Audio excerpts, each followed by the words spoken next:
Assalamualaikum warahmatullahi wabarakatuh. Kumaha daramang murid-murid, mugi-mugi sarehatnya tetap semangat walau belajar di rumah. Dinu pangajaran dinten ieu urang bade ngahabahas tentang istilah kesehatan.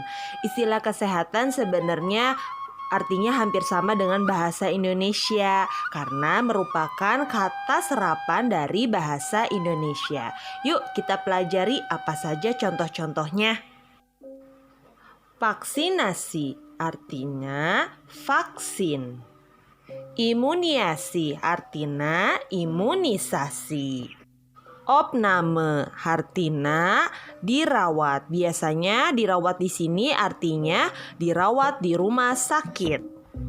TBC artinya tuberkulosis, artinya penyakit nu ngenaan dinu paru-paru. Operasi dinu bahasa Indonesia artinya sami nyaeta operasi.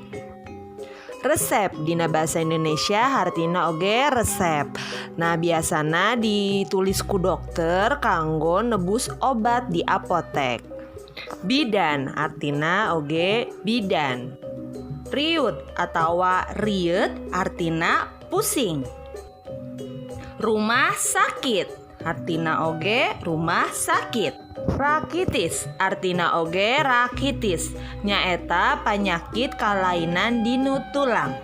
Alhamdulillah eta contoh-contoh istilah kesehatan. Nah tugas urang ayeuna nyaeta kudu ngajaga diri dinu penyakit, terutama dinu pandemi ayeuna urang di bumi wae nya. Nah tugasna halaman 7 sareng 8 nomor 1 sampai 10 difoto jeung dikirim ke email Bu Manda. Hatur nuhun. Wassalamualaikum warahmatullahi wabarakatuh.